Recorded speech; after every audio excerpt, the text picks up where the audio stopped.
Nawaitu saya datang ke sini hanya satu, silaturahmi.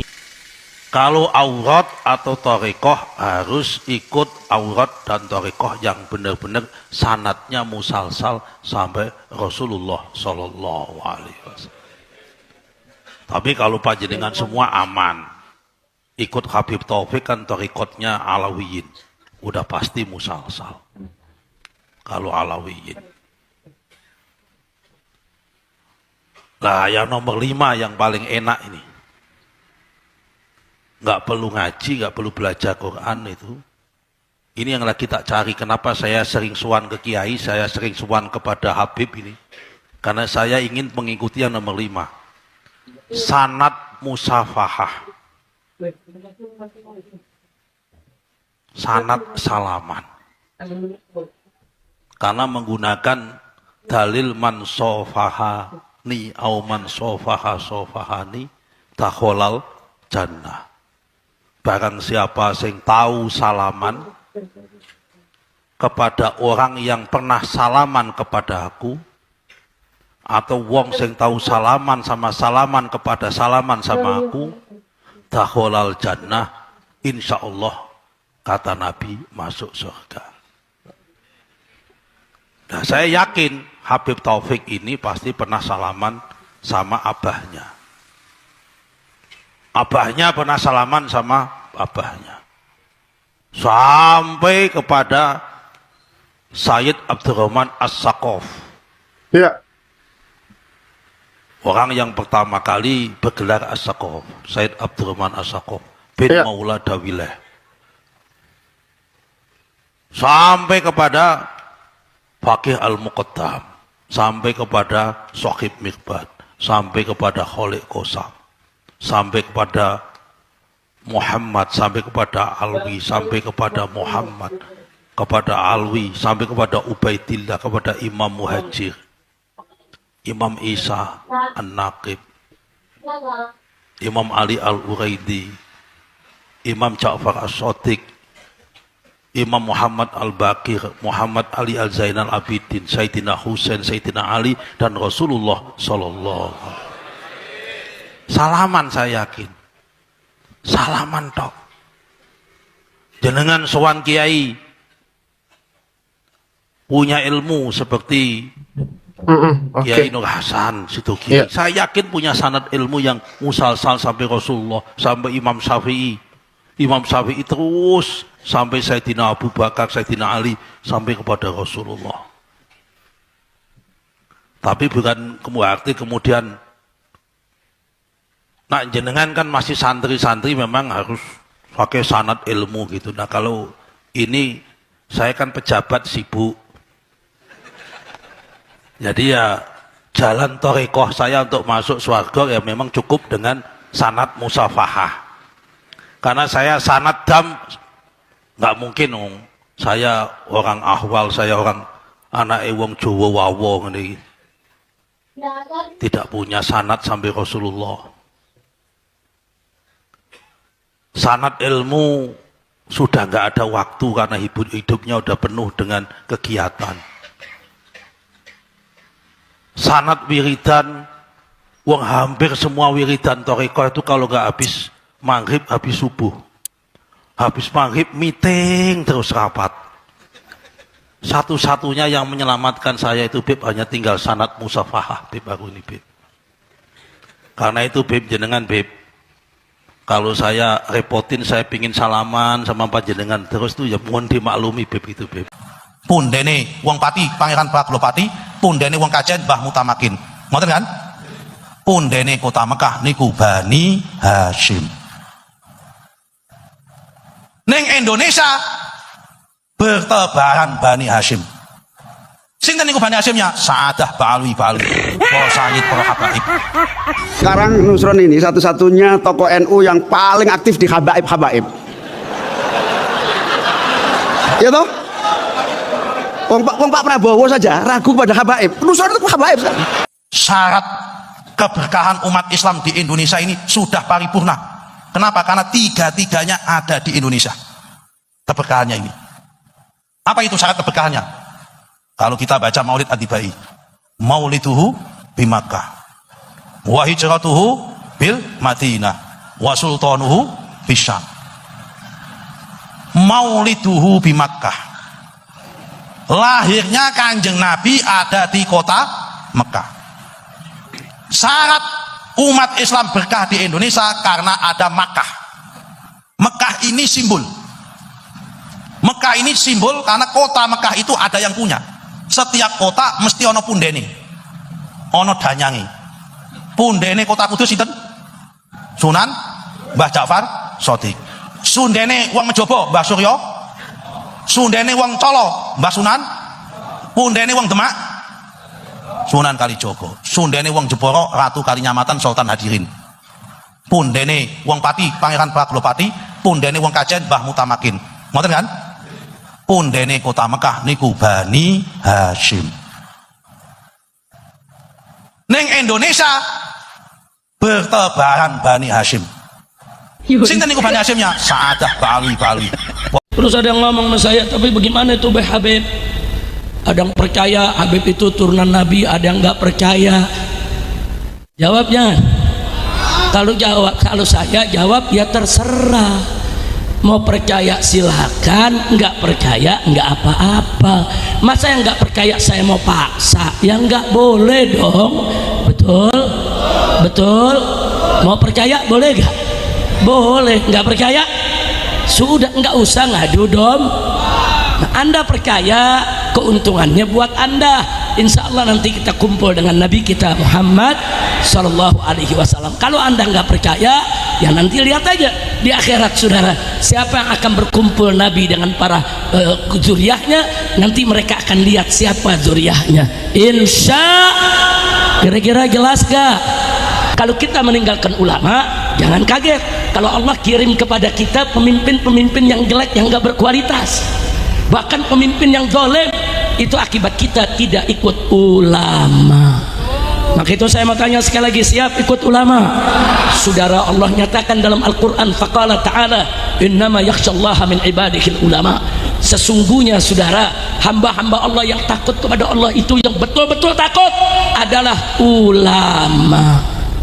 Ulama yang soleh, ulama yang betul-betul ulama dunia dan akhirat, ulama yang ucapan dan perbuatannya seiring sejalan, ulama-ulama yang khair. Mereka adalah pewaris para nabi.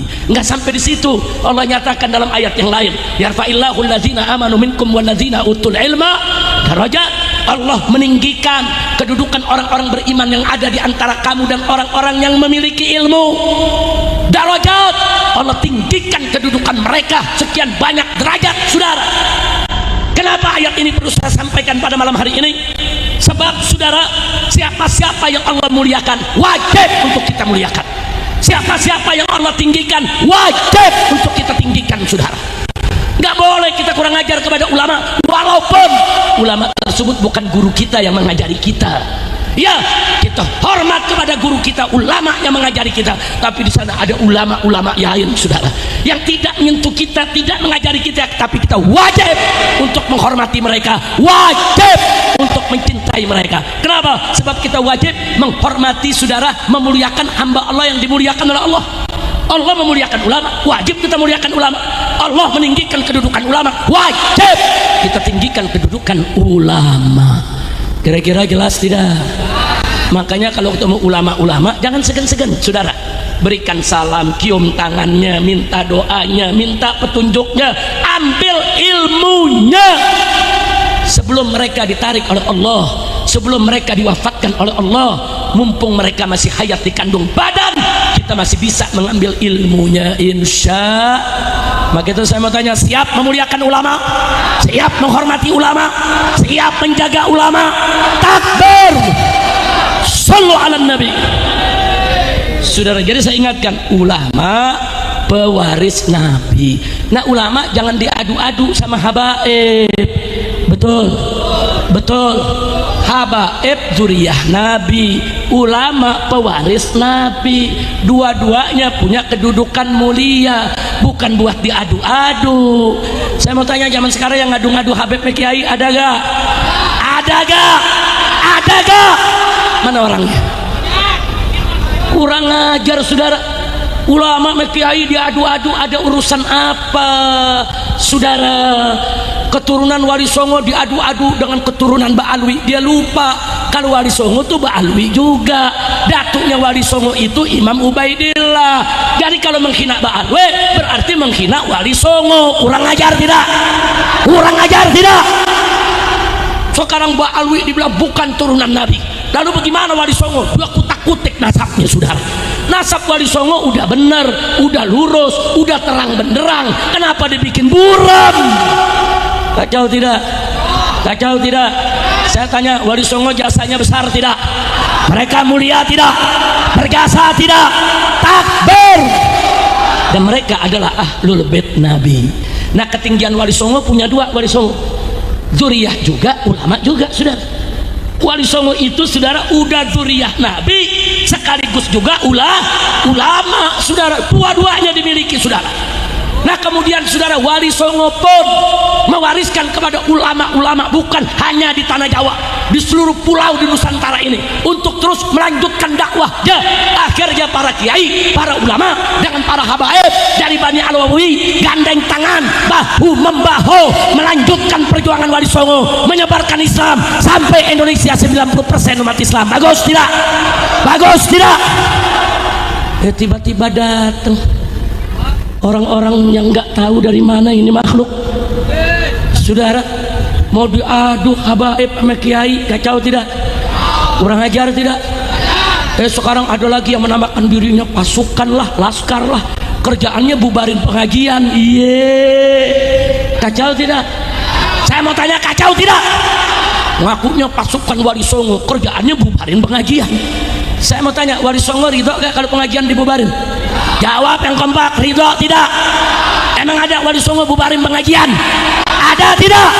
Enggak ada saudara. Wali Songo itu mengajarkan cintai ulama, cintai keluarga Nabi, cintai Islam, sebarkan itu dakwah. Ngaku pasukan Wali Songo, tapi yang diganggu ulama, yang diganggu habaib, yang diganggu pengajian itu bukan pasukan Wali Songo, pasukan walang sangit. Kira-kira jelas gak? Saya rasa tidak ada kiai yang ingin menjadi habib. Kalau ada orang ya ngakunya seorang kiai kok pengen jadi habib, patut ditinjau kembali kekiaiannya. Ya, karena orang yang alim pasti tahu dan paham konsekuensi mencantolkan nasab dirinya kepada selain ayahnya. Nah, insya Allah orang alim yang benar-benar alim dan soleh akan paham. Itu satu. Kedua, di Indonesia ini banyak zuriyah Wali Songo yang disebut kiai. Nah, saya rasa mereka-mereka ini yang memiliki pertalian darah, pertalian nasab ke Wali Songo, ya insya Allah gak ada yang pengen jadi habib, gak ada. Kenapa? Nah, mereka ini semuanya adalah Sayyid Syarif, zuriyah Rasul. Buat apa ngaku menjadi habib sedangkan dirinya sudah seorang sayyid, seorang syarif? Gak perlu, gak ada manfaatnya juga. Ini harus diluruskan ini, karena kalau enggak akan menjadi sebuah fitnah yang besar ya. Tidak ada satupun kitab nasab yang mencatat Ubaidillah leluhur Habib ini sebagai keturunan baginda Nabi besar Muhammad sallallahu alaihi wasallam. Ulama Iran tidak berani melawan ulama dari Jawa, Indonesia. Ulama Mesir tidak berani melawan ulama Jawa, Indonesia. Ulama Yaman tidak berani melawan orang Jawa, Indonesia. Siapa di dunia ini yang mau bela Balawi, silahkan daftarkan diri untuk melawan ulama dari Indonesia, putra Nusantara asli. Ini Balawi ini miripnya dengan orang suku Kalas di India, daratan India. Sekarang masuk ke Pakistan. Makanya wajahnya mirip wajah India. Dan siapa namanya itu, reporter dari Balawi perempuan, Najwa Shihab, itu telah dites DNA 48% DNA-nya orang India. DNA-nya Najwa Shihab itu silakan lihat di Google, 48% orang India. Saya cari orang India yang garis lakinya itu haplogrup G, itu suku apa? Suku Kalas yang ada di India dan suku Paswan yang ada di India. Mereka mempunyai keunikan tersendiri. Jadi haplogrup G ini punya satu keunikan. Dulu ketika mereka masuk agama Yahudi di abad 10 Masehi, mereka mengaku keturunan Nabi Ishak yang ke-13. Ketika mereka ada di India, di Kalas, di dataran Pakistan sekarang, mereka mengaku keturunan Alexander Agung. Ketika ada di India beragama Hindu, mereka di suku Paswan mengaku sebagai keturunan daripada Dursusana. Ketika di Islam di Indonesia dan di Yaman, mereka mengaku sebagai keturunan baginda Nabi besar Muhammad sallallahu alaihi wasallam. Di Indonesia mereka nyangkol-nyangkol juga kepada pahlawan-pahlawan Indonesia. Ada yang mengaku keturunan Hamengkubuwono, ada yang mengaku sebagai keturunan Sunan Giri. Jalur lakinya kami dari Balawi, jalur perempuannya dari Sunan Gunung Jati. Ada yang ngaku ke Banten. Kebetulan saya ini salah satu nasabah di Banten sejak 2012. Jadi sudah agak hafal seluruh keturunan-keturunan Sultan Banten dan di mana adanya komunitas keturunan Sultan Banten. Ada seorang Balawi ngaku keturunan Sultan Banten dari ibunya katanya. Dari siapa? Dari Pangeran Mesir bin Sultan Ageng Tirtayasa. Saya langsung hubungi keturunan Sultan Mesir yang ada di Pontang, dekat dengan Kresek, masuk Kabupaten Serang. Betul nggak ada susunan nasab seperti ini yang dari keluarga Pangeran Mesir? Ini bohong Kiai, ini palsu. Orang mengkritik mereka, kata Novel Anidrus, orang yang berani mengkritik Habib itu adalah Dajjal. Tidak ada itu dalam ajaran. Orang yang mengkritik Rasulullah aja, Rasulullah nggak pernah bilang yang mengkritik beliau itu Dajjal.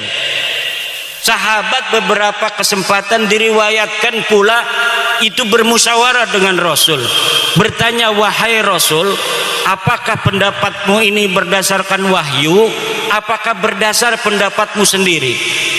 Kalau berdasarkan wahyu kita harus ikuti.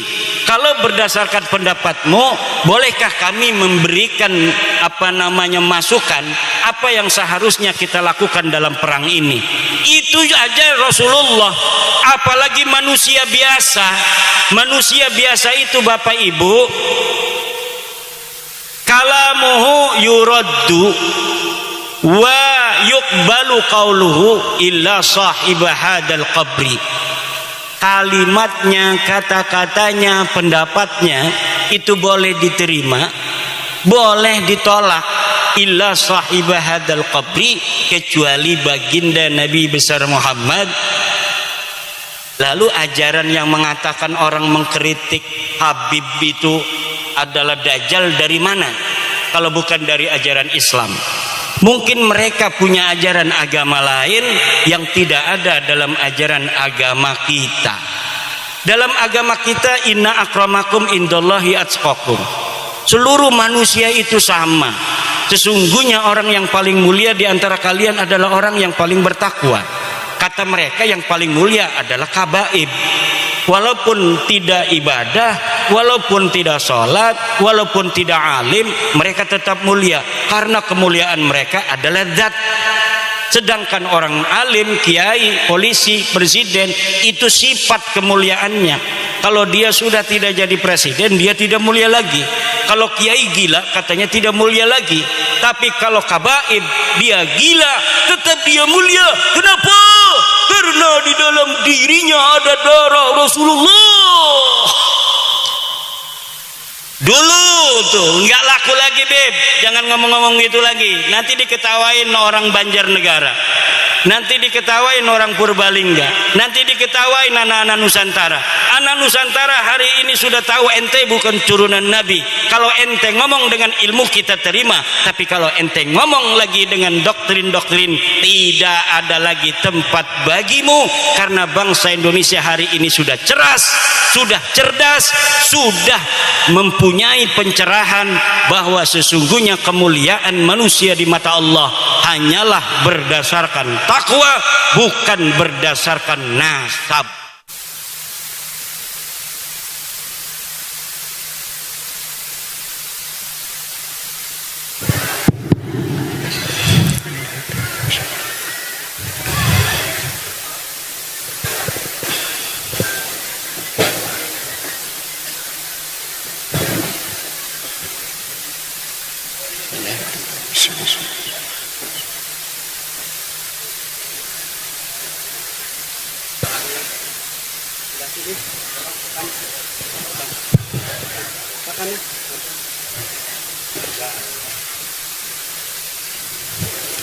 Assalamualaikum warahmatullahi wabarakatuh.